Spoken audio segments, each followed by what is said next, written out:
शरणं गच्छामि।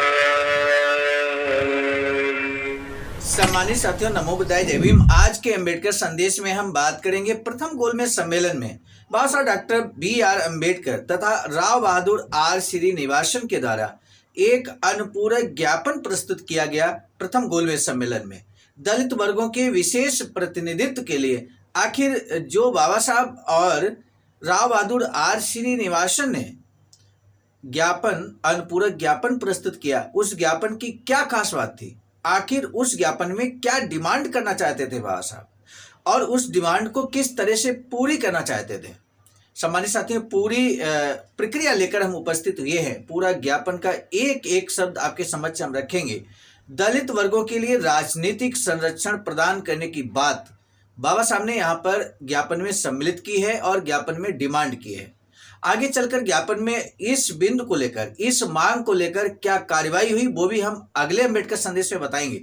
लेकिन आज के अम्बेडकर संदेश में आइए विस्तार से जान लेते हैं कि दलित वर्गों के लिए राजनीतिक संरक्षण प्रदान करने के संबंध में बाबा साहब ने अपने ज्ञापन को किस तरह से प्रभावी ढंग से बनाया था और उस ज्ञापन में कौन कौन सी मांगे प्रमुख तौर पर शामिल की गई थी। आज के ही अम्बेडकर संदेश में हम जानेंगे कि प्रतिनिधित्व का तरीका क्या बाबा साहब ने सुझाया था गोलमेज सम्मेलन में। दलित वर्गों को परिभाषित करने की आवश्यकता पर विशेष बल क्यों दिया था? दलित वर्गों को नया नाम देने के बारे में भी आखिर नया नाम क्या दिया गया, क्या देने का पुरजोर कोशिश की बाबा साहब ने यहाँ पर, वो भी आज के अम्बेडकर संदेश में हम जानेंगे कि दलित वर्ग के लिए नया शब्द बाबा साहब ने क्या सुझाया था। आइए चलते हैं आज के अम्बेडकर संदेश की तरफ, जो कि Buddha Bodhisattva Ambedkar international centre BBAIC Sarnath, Varanasi, राज्य उत्तर प्रदेश, देश भारत के सौजन्य से आपकी सेवा में प्रस्तुत किया जा रहा है। बाबा साहब डॉक्टर अम्बेडकर संपूर्ण वाङ्मय खंड 16 से पेज नंबर 314 से 317 तक आज हम बात करेंगे।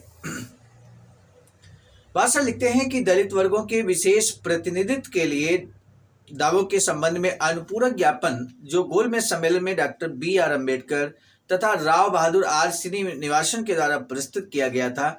पिछले वर्ष स्वशासी भारत के लिए बनने वाले संविधान में दलित वर्गों के राजनीतिक अधिकारों की सुरक्षा हेतु हमारे द्वारा ज्ञापन प्रस्तुत किया गया था, जो अल्पसंख्यक कमेटी के कार्यवृत्त में मुद्रित खंड में तीसरे परिशिष्ट में दिया हुआ है।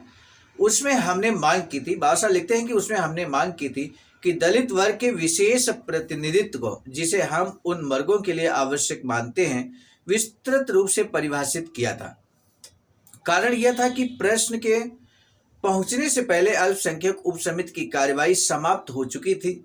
हमारा प्रस्ताव है कि अब हम उस छूटे हुए प्रश्न को अनुपूरक ज्ञापन के रूप में तैयार कर इस वर्ष की अल्पसंख्यक उपसमिति की बैठक में उनके सामने प्रस्तुत करें। तो पहला पॉइंट यहाँ पर बाबा साहब रखते हैं विशेष प्रतिनिधित्व की मांग। विशेष प्रतिनिधित्व की मांग, विशेष प्रतिनिधित्व की सीमा किस तरह से निर्धारित की जाए, आखिर प्रतिनिधित्व है क्या, ये भी आज के इसी पॉइंट के अंतर्गत हम आपको बताने जा रहे हैं। इसको तीन भागों में ब्रेक किया गया, आ और बा।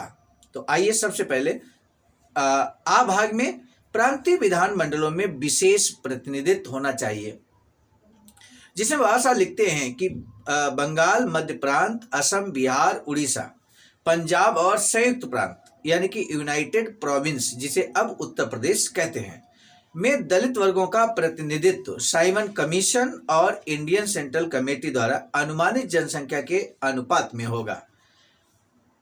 दूसरा बिंदु है मद्रास में दलित वर्ग के लिए 22% प्रतिनिधित्व होगा। तीसरा जो बंबई के बारे में बाबा साहब लिखते हैं यदि सिंध बंबई प्रेसिडेंसी का भाग बना रहता है तो दलित वर्गों का प्रतिनिधित्व 16% होगा।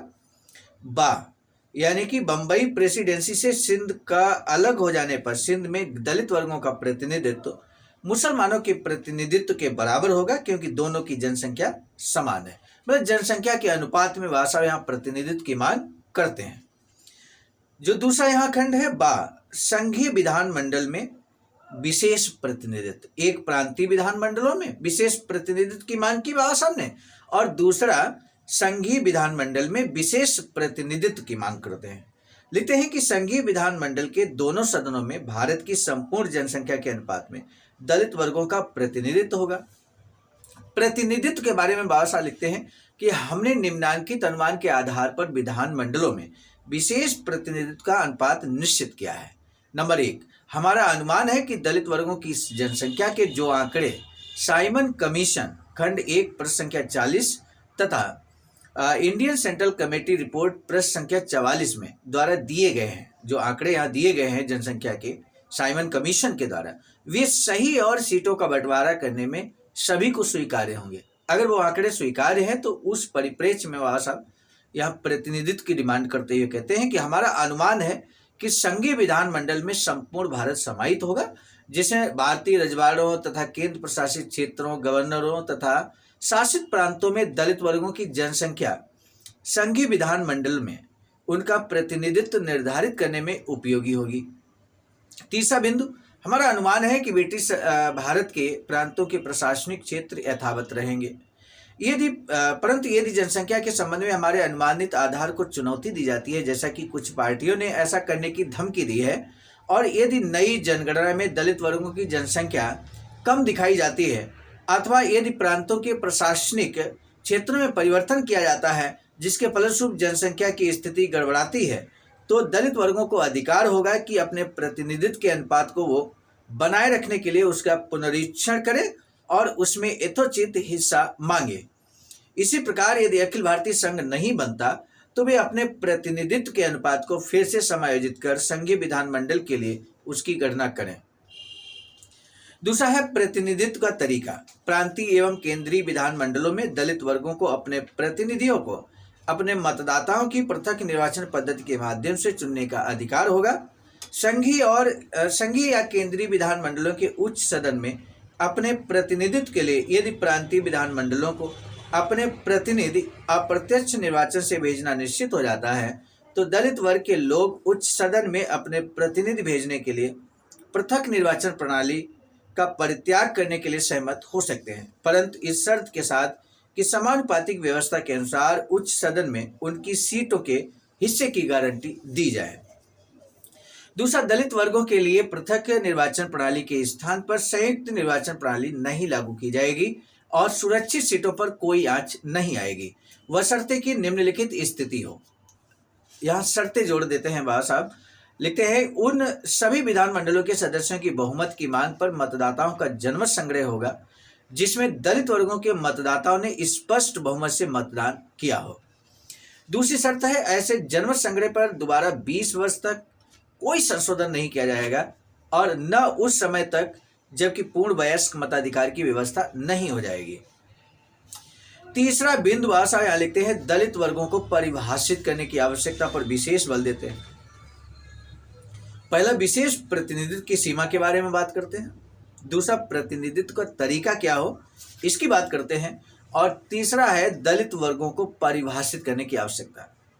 तब भाषा लिखते हैं कि दलित वर्गों के प्रतिनिधित्व का पहले भी बुरी तरह दुरुपयोग हुआ है और प्रांतीय विधानमंडलों में दलितों का प्रतिनिधित्व करने के लिए गैर दलितों को नामांकित किया गया। ऐसे मामलों की कमी नहीं है जिनमें दलित वर्गों का प्रतिनिधित्व करने के लिए दलितों के स्थान पर अन्य लोगों को उनका प्रतिनिधि नामांकित किया गया है। वास्तव में ऐसी गड़बड़ी का कारण यह है कि दलित वर्गों को प्रतिनिधित्व देने के लिए गवर्नर को जो उम्मीदवार नामांकित करने का अधिकार है, उसमें ये नहीं कहा गया कि दलित वर्गों के प्रतिनिधित्व के लिए उन्हीं व्यक्तियों को ही मनोनीत किया जा सकता है जो वास्तव में दलित हों, क्योंकि भावी संविधान में चुनावों द्वारा उनके प्रतिनिधियों का नामांकन होता है, तो ऐसी गड़बड़ी होने की गुंजाइश अब नहीं रखी जाएगी। इसीलिए कि ऐसे दुरुपयोग का अवसर न मिले, हम विशेष प्रतिनिधित्व के लिए निम्नलिखित सुझाव पेश करते हैं। नंबर 1, यह कि दलित वर्गों को केवल पृथक निर्वाचन का अधिकार ही नहीं होगा, बल्कि ये अधिकार भी होगा कि उन्हीं वर्गों के उम्मीदवारों द्वारा उनका प्रतिनिधित्व किया जाए। दूसरा बिंदु, यह कि प्रत्येक प्रांत में दलित वर्गों की परिभाषा यह हो कि वही दलित कहलाएगा जिसके समुदाय के साथ अस्पृश्यता बरती जाती है, जैसा कि चुनाव के उद्देश्य से तैयार सूची में उल्लेख किया गया है। चौथा बिंदु यहाँ महत्वपूर्ण है, नामकरण से संबंधित। आखिर दलित वर्गों को नाम क्या दिया जाए, ये आँख खोलने वाला यहाँ पर सुझाव बाबा साहब देते हैं। आप अंत तक इसको जरूर सुनिए, क्योंकि अब थोड़ा सा भाग यहाँ बचा हुआ है नामकरण संबंधित। तो बाबा साहब लिखते हैं कि दलित वर्गों के नामकरण पर उन्होंने तथा उनसे बाहर के लोगों ने ऐतराज किया है। वह शब्द जो दलित वर्ग शब्द है, वह शब्द अपमानजनक है और तिरस्कार सूचक लगता है। और अब अवसर आ गया है कि सरकारी कागजात में प्रयोग होने के लिए उस नाम को बदलकर नए संविधान में कोई नया नाम रखा जाए। नया नाम क्या रखा जाए, इस संबंध में भी बाबा साहब स्वयं बताते हैं। कहते हैं कि हम समझते हैं कि उन्हें गैर सवर्ण हिंदू यानी कि वो हिंदू जो सवर्ण नहीं है, यानी कि इसको एक शब्द नाम देते हैं प्रोटेस्टेंट हिंदू अथवा नॉन कन्फर्म्ड यानी कि जो कन्फर्म हिंदू नहीं है, नॉन कन्फर्म्ड हिंदू, ये शब्द नाम दिया जा सकता है। और दलित वर्ग के अतिरिक्त अन्य किसी नाम से पुकारा जाए। दलित वर्ग कहने के बजाय किसी अतिरिक्त नाम, और भी कोई अतिरिक्त नाम आ जाए तो उससे भी पुकारा जाए। दो नाम यहाँ पर बाबा साहब ने स्वयं सुझाए।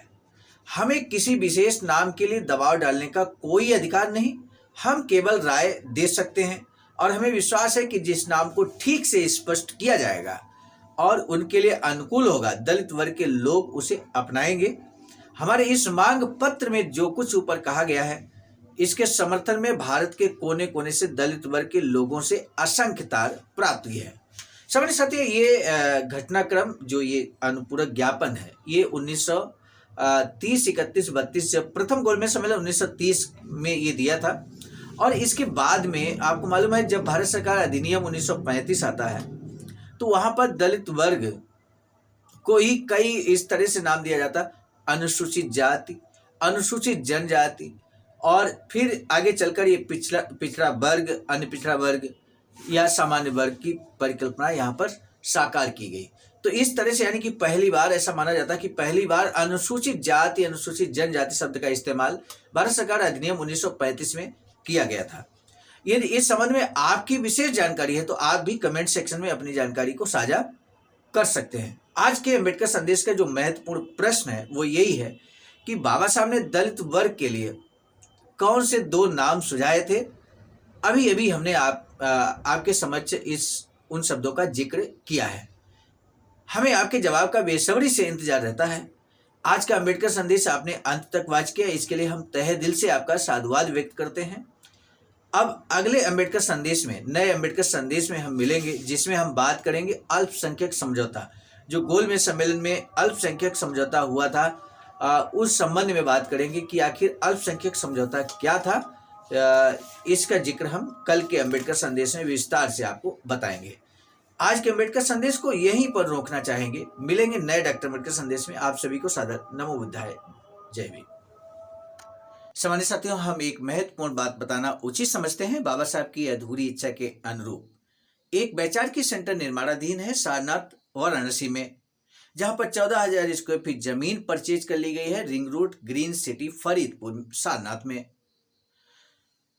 वैचारिकी सेंटर के प्रशासनिक ब्लॉक का निर्माण कार्य कंप्लीट हो चुका है। शानदार बेहतरीन प्रशासनिक ब्लॉक का निर्माण पूर्ण हो चुका है। आगे अब मुख्य भवन को बनाने की बारी हम सबकी है और इस हेतु आप दिए गए अकाउंट नंबर पर अपना अमूल्य योगदान कर सकते हैं। आज का अम्बेडकर संदेश हम लेकर उपस्थित हुए थे मिशन नायक बुद्ध मित्र मुसाफिर सर, राष्ट्रीय अध्यक्ष आवाज का नई दिल्ली की प्रेरणा में, और साथ ही साथ संकलन कथाक्रम में परम आदरणीय विजय कुमार बौद्ध जी, प्रांतीय कोषाध्यक्ष आवाज का बिहार। प्रस्तुत कर्ताक्रम में मैं स्वयं सर्वजीत आर्य, राष्ट्रीय मीडिया प्रभारी, IIT सेल आवाज का नई दिल्ली। मिलेंगे नए डॉक्टर अम्बेडकर संदेश में, तब तक दीजिए इजाजत। आप सभी को सादर नमो बुद्धाय, जय।